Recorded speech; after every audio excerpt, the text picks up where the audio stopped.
We might be working on something. Would you like to have a look? Is this going to be... Are we getting an exclusive look right now? I think you are about to get an exclusive look. There, some people out there probably might guess what this might be. Yeah, we've been working. Justin's very nervous. This has been very secretive. Very secretive. Yeah, but if most people asking us, like, You didn't put the picture on the big screen. yeah, if we could throw the picture. Oh no! So we've gone through there how uControl can be used as its kind of own app, Dylan. So we've got it uControl. We're using it standalone without a control system. And the plan is to keep developing that and integrating more stuff into it. Yeah. Lighting, blinds. Yep, and from loads of different interfaces too. So the watch, keypads, key panels, Got the app. voice, app, and another way. You've been working on something. We might be working on something. Would you like to have a look? Is this going to be... Are we getting an exclusive look right now? I think you are about to get an exclusive look. There, some people out there probably might guess what this might be. Yeah, we've been working. Justin's very nervous. This has been very secretive. Very secretive. Yeah, but if most people asking us, like, You didn't put the picture on the big screen. yeah, if we could throw the picture. Oh no! It says buttons. No. So we're going down. You're bringing out your own remote. So exactly. So imagine uControl. You could, like I said, you could switch between all your input devices. You could control your displays. You could control AVRs. You could control your source devices. You could control your lights or anything that you want to connect to via your zone processor from that. So anything device. that you control can then be controlled via this as well. Yeah, like what we set out. In fact, the 8080 rule, Chris. Right, boom. There yeah. we go. There you Now, go. this is obviously a mocked up prototype I've got held in my hand there, but that is renders of what it's going to look like. Yeah, and we've been running some polls on socials quite a lot. We were asking questions like, do you prefer touch screens or buttons? Buttons. Yeah. All day long. It's because it's very easy and very intuitive. You don't need to train it's muscle anyone. memory. Yes. You don't want to, and there is a remote obviously with the brand we use. We don't plug it. We don't push it. We don't ever push it. We push the hard button remote control because that is the better of the two. So having there's some detail there. So designed here. So I was talked about sequences earlier. See the 1, the 2, the 3. 1.2.3. Yeah. So I don't know if that come from a conversation with me, but the C4 remote has a similar one. It has 1.2.3. And I said that is my favourite feature on the remote control is having those buttons there where you can trigger things, which in your case is going to be sequences. You go one step further and put a fourth on. Yeah. So how is there a limit to how many sequences you can have? There is. You could do a single tap. Oh yeah. So even though there's 4 buttons, you could do a long press, or you could do a double tap. Yeah. For fading lights. So and you stuff. could have you could have effectively 12 different sequences triggered from the same 4 buttons because of the long press and double tap. I'll give you another example. You could and do. they just sit from. You've obviously got your pad there. That just sits. Again, it's just the right size. Yeah, it's small. When we were coming up with the design, when the decision was made to make a remote that's button heavy, it was important to me personally that it looks premium. It feels good in your hand, and I think that's what we tried to set out to achieve with the remote control. Is there another? There might be some other pictures we could throw up as well. I don't know. Cam, do you want to go to the rest of the pics? Right. Yeah. So we've made some design decisions, deliberate ones. People are going to come. We're trying to head off the criticisms before they come. Yeah. Cover there. Yeah. Does it have backlit buttons? This version, no, it doesn't. And does it have a full color display?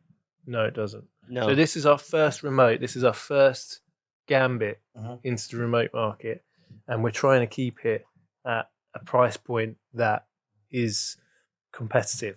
So we've got versions with backlit buttons and full color touch screens and stuff, but they were coming out too high for our in order to make those sort of remotes affordable, they have to be produced in like tens of thousands. Well, we're obviously a small company, so we had to make some material choices. It's got a black OLED display. Yeah, that's right. Black and white OLED. It's got glow in the dark paint on the buttons, which is the compromise we made. It's USB C chargeable, but also wireless charging. Nice. So we're not actually including our own wireless charger with it because there's just a wealth of different And a lot designs. of people these days, even coffee tables and stuff, have it physically built into the coffee table. So it's wireless charging and even, do you know what I love? The details, and I noticed it on the top left button as well. Yeah. Like the absolutely iconic HDANYWHERE vents. Pattern, vent pattern. It's Vent everywhere. pattern is everywhere. Yeah, it's on the walls. It's on t-shirts. It's Yeah, up there, top left button. You've even got a copper there. And it's that's like a home button. That's the HDA button. Yeah, the HDA button. Yeah. And as you can see, so it's got quickly into display control, quickly into audio control. Hopefully it's got a button, all the buttons that people need. Yeah.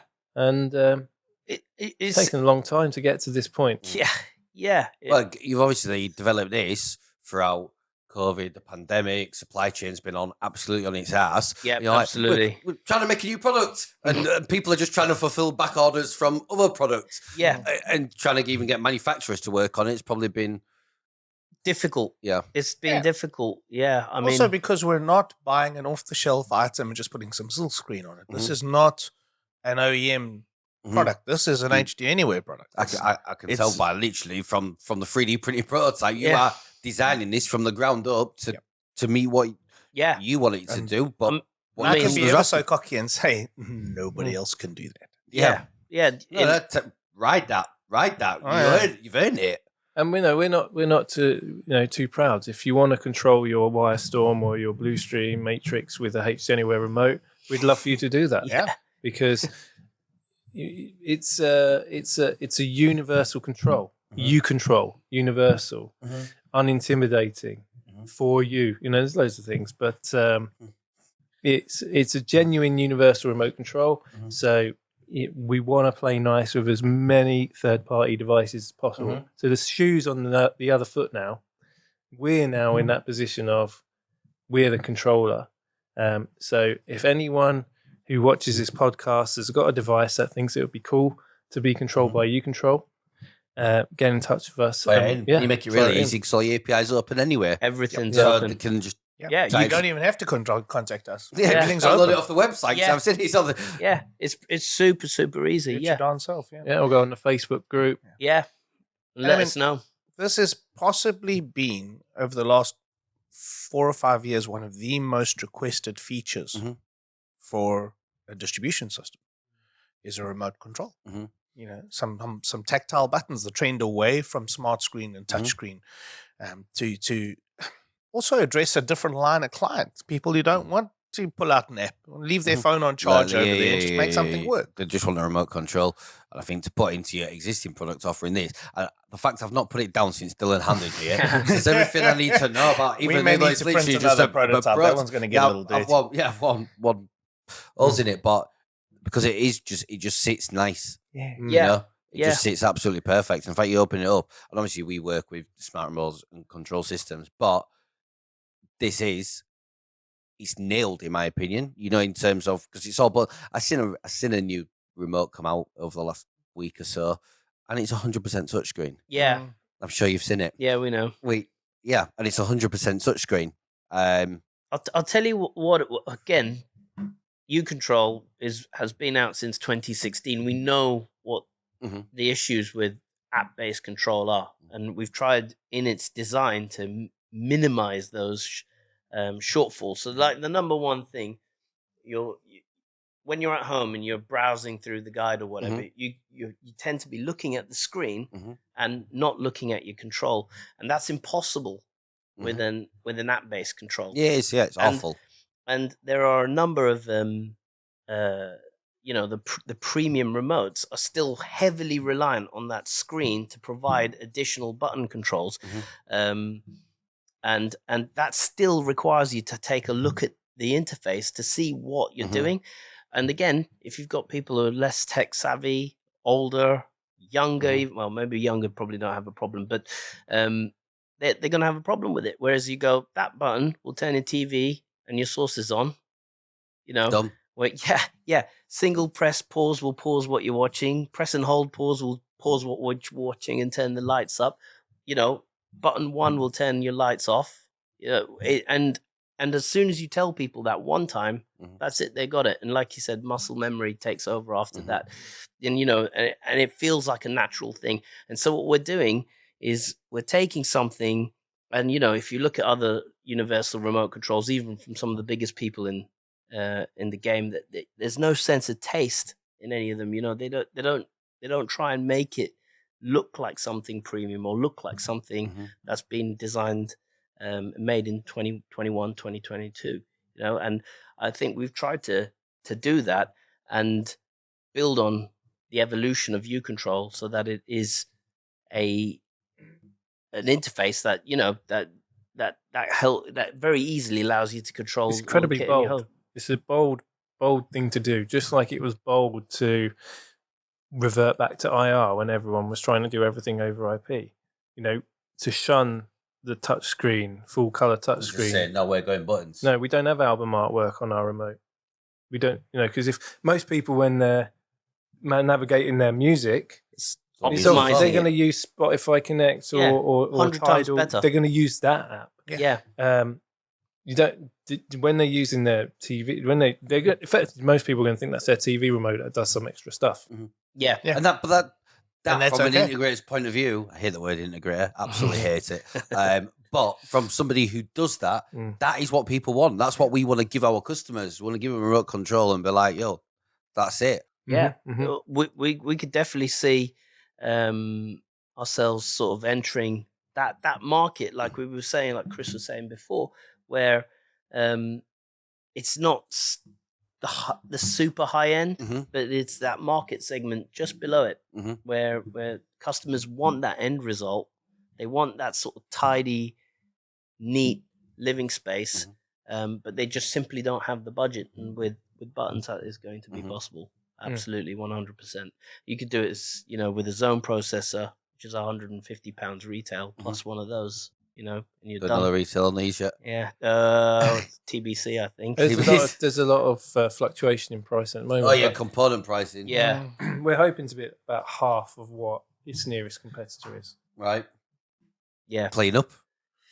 Hopefully. Well, so I suppose then that is kind of then with that and with what you're doing with uControl is the future of HDA. If you like, you bringing it into, it's not just video matrix. You've got your own control system. We're bringing third-party stuff into it. We're working with other third-party stuff for manufacturers. Happily. And focusing on uControl and the future of that as a standalone product. I would say that is definitely on the agenda. Yeah, it's a continued evolution of uControl, and with the adoption of more and more third-party devices to come under that umbrella. So, yeah, that is where we're going. Pretty much more audio devices as well. Oh yeah, of course, yeah. We've got one knocking about. Got delivered back the other day. What's that? You know where it is? It's a type lying around somewhere. Yeah. Yes. I'll get Keith when Keith comes back to bring it. Yeah. You see me pulling my Leatherman out. You want to pull the Leatherman out of me? I'm just saying. Hanging these South Need that pair of Africans. pliers again. Giving away all our secrets. Well, so at which point then, I'm just curious, you know, with this kind of evolution of uControl, are you going to thank Chris for your Raspberry Pi? Oh yeah. yeah. Nice one, dude. Yeah. But that's it's small things can lead to like big outcomes, and you never know. That's the environment we work in. I think this is why you know the question was asked earlier. Why am I here?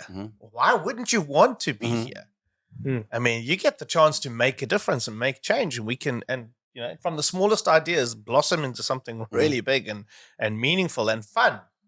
You know, we enjoy what we do, damn it. Yeah, And absolutely. willing to change something and not just sitting like stagnant for like sometimes when we change something, not quite on the levels, I've never made my own remote. But when I change something within the business, it sometimes annoys the team a little bit maybe. But like when I'm not changing anything or when I don't want to do things differently, then you need to start worrying because that's when I don't care anymore. Yeah, exactly. But how do we measure our success? How do we perceive what success is as a HT Anywhere team member? Isn't how the industry, like, it's not market share, actually. Nah. It's not revenue or like those traditional measurements.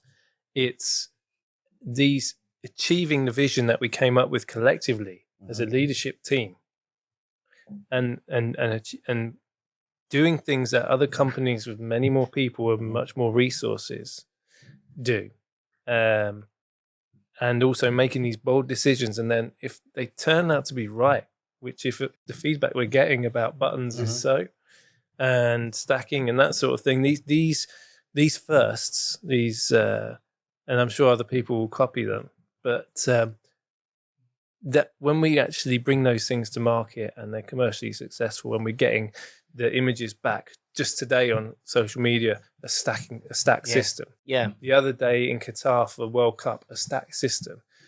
Like, they were big bets. They were like going to Cheltenham races and putting your money on an outsider because they're new concepts and when they're being used and they're actually out there in the real world delivering a solution, and that's extremely rewarding. That's how we measure the success. 100%. Yeah. And we actually want to have a calm business that's full of ambition and Innovation. yeah, And going against the curve. absolutely. Well, that just happens by nature. You know, because we're not limited and we're not thinking in everybody else's boxes. It will seem sometimes like we're purposely trying to be disruptors. I've called him that. I've said to his face, he's my favorite disruptor, but it's not done on purpose. You know, it's just done because we're not limited. Yeah, I mean, It's not in the disruptors not in those overused. ways. Not in I the think lines of creativity. True disruptors really change. We're not really. We're how more can I like put it? fiddlers. Careful. God. Up a newspaper. I'm not used to Industry all British tickling. colloquialism. We get caught over Yeah. it. There's a little bit of gentle tickling, you know, like, oh, this will really piss some people off. Like, Yeah, I mean, So that's what, different. That'd be a good tax go down. I will What piss pisses people you off off? for fun. yeah. Just what pisses us off? What? That's quite a good topic of discussion. Oh God, yeah.